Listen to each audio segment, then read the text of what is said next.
that I've used in a bunch of my videos is an old Thompson mini walking foot machine. And inevitably, whenever I use that machine in a video, I get questions asking about the currently produced version of that machine by Sailrite. And I've answered in a couple of comments. I've never actually seen a Sailrite machine in person or used one, so while I am fond of Sailrite as a company and I've bought other items from them, I don't have any experience with the machine to speak about it. As a result of so many people having an interest in knowing more about the Sailrite machine, Sailrite very kindly sent me a machine so I can use it and review it and tell you what I think about it. And in this video, I'm going to unbox the machine, take a look at it for the first time, and give you some first impressions of what I think about the machine. I'll be using the machine in several projects going forward, and I'll be able to tell you more about it as I use it more.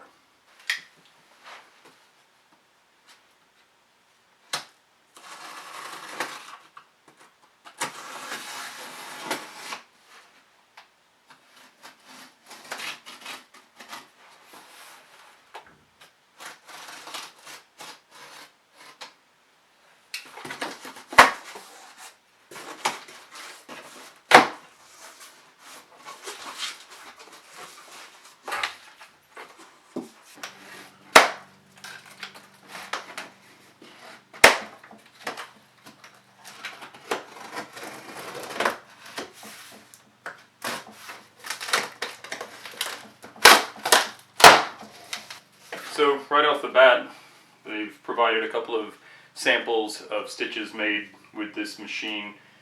Looks like some umbrella fabric. The way these machines are manufactured, as I understand it, is they're manufactured in China, just like everything else in the world these days. And then they're hand assembled and tuned by a small team at Sailrite's facility in the United States. So, and I guess the stitch samples here is just to indicate that the machine was tuned and is running correctly.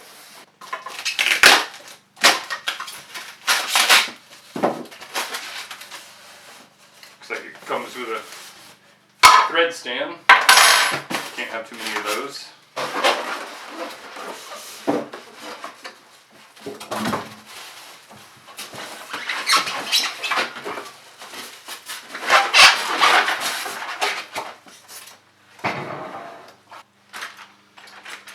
Looks like there's a bag of tools, and bobbin, maybe a couple of other accessories. We'll look at that.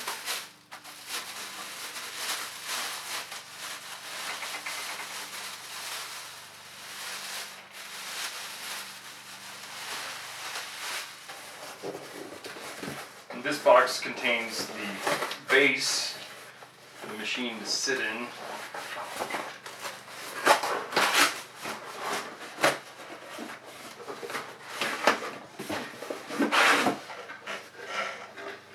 Nice heavy base, and has some room for some accessories to sit in. And we have the pedal and power cord. Looks like a DVD, CD-ROM, something for setting up the machine. Some other small parts. I'll figure that out in a bit. And a couple of catalogs. So the first thing we have to do is prepare the wooden base for the machine, and the first step is to install the rubber feet on the bottom with the provided screws.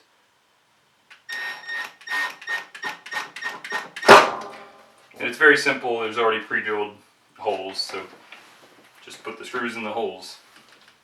Next we need to install these hinges, and just like in a sewing table for an older portable sewing machine, these have pins that insert into holes in the bottom of the machine, and that'll secure it in place so you can tilt the machine back to access the bobbin or to lubricate the mechanism on the bottom. The screws are provided in pre-drilled holes, so just put the screw in the hole.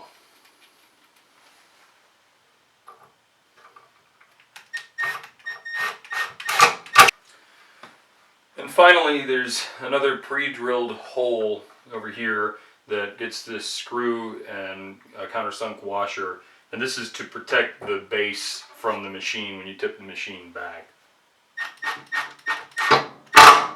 On the back of the machine are these two holes that will receive the pins in the wooden base, and there's set screws in these holes that you just loosen with a flathead screwdriver.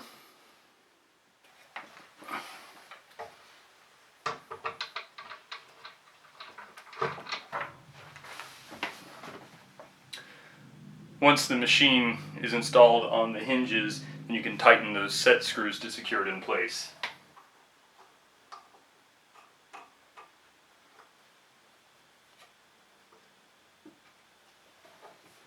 When you receive a machine from Sailrite, this is how it comes out of the package. The timing belt is around the small cog that's attached to the motor via another belt, and it's just wrapped around and pinned between the bobbin winder and the stop. And the next thing we need to do is install the belt guard, which we do by removing these two screws.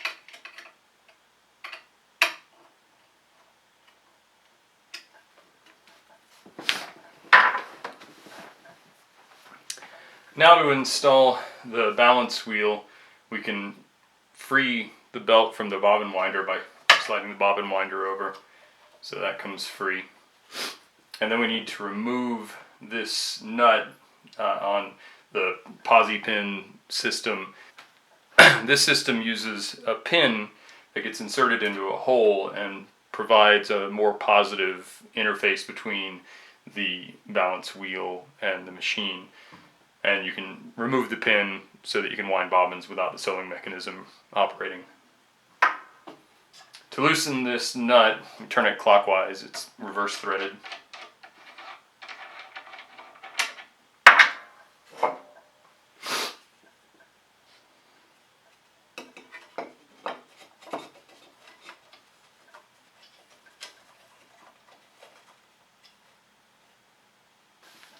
Now, in order to engage the flywheel to the machine, we just need to rotate the wheel until one of the three holes is available to push the pin into.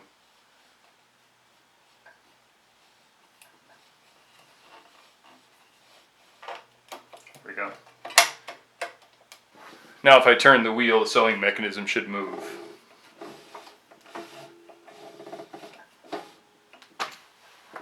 Now I'll install the spool pin, and this is both a thread guide if you're running a cone of thread from the thread stand, and it can also be a spool pin for a standard household thread spool. If you have the time and the tools and the patience, it might not be a terrible idea to chase these threads. I think the paint on the machine was applied after that thread was tapped. But as you can see, it goes in with a screwdriver, no problem. Also included is this felt pad that slides over the spool pin so that when you're using a standard household type spool, it cushions it. I don't know that I'll ever use a regular spool of thread on this machine, so I'm just going to keep this in storage. If I ever use it, I'll try to remember to put it on, but I almost always use a thread stand.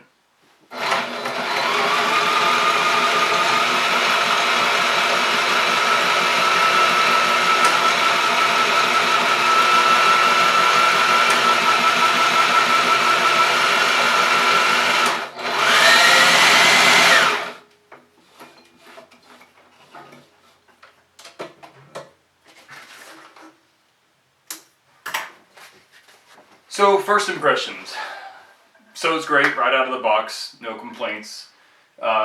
It's very, very similar to my Thompson machine, which makes sense because this machine is based on the Thompson mini walking foot machine.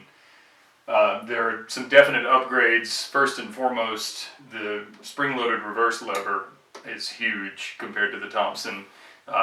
Using reverse with the Thompson machine that I have is challenging, and to be able to reverse quickly and easily is very, very nice improvement on this machine, so I'm very happy with that. I love the base. It seemed like it would be relatively trivial for someone with even moderate woodworking abilities to make a table that this could sit into and have sort of an industrial style table. I could see that being something I might want to try to do in the future. But even as it is, it's a nice place to work from, just sitting on a tabletop.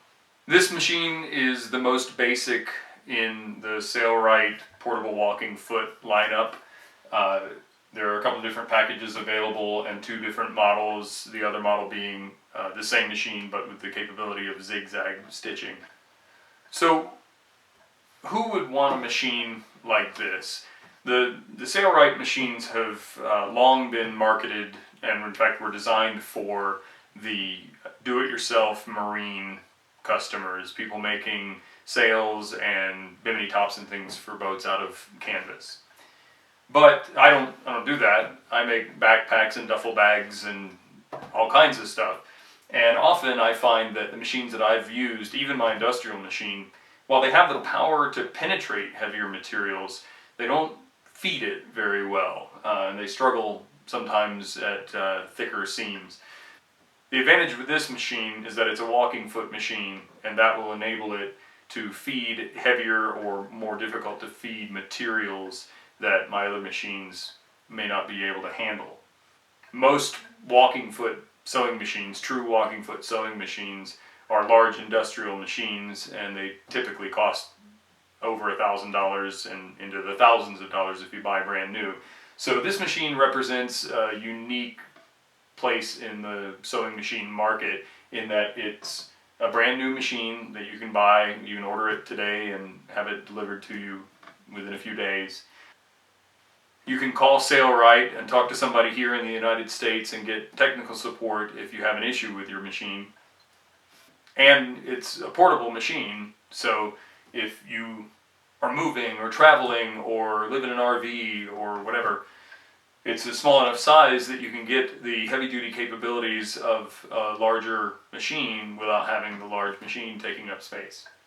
The retail price on this machine is around $650, and then they go up from there into the more premium packages with a heavy-duty case for transport and some other accessories.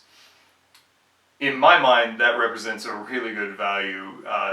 Most of my machines cost quite a bit less than that, but they're old used machines with questionable pedigree. And in the case of the Thompson, which is the machine this is based on, Thompson's gone, and I can't call Thompson and say, hey, I broke a part in this machine, can you send me one, because they don't exist anymore. If you like to tinker with old machines and you're willing to scrounge for parts, then maybe older machines work well for you, and they have for me for a long time. However, there's a great advantage to being able to take something brand new out of the box and know that if there's a problem, the people you need to contact are a phone call away. So far I think this machine represents a really good value, and I'll let you know what I think as I get to use it more. So that's my first look at the Sailrite Ultrafeed LS-1 sewing machine. I'm looking forward to using this machine in some projects and telling you everything I can about it in upcoming videos. If you have any questions or comments, post them in the comments section below. If you're not already a subscriber, subscribe so you can see what this machine can do. As always, thanks so much for watching. See you next time.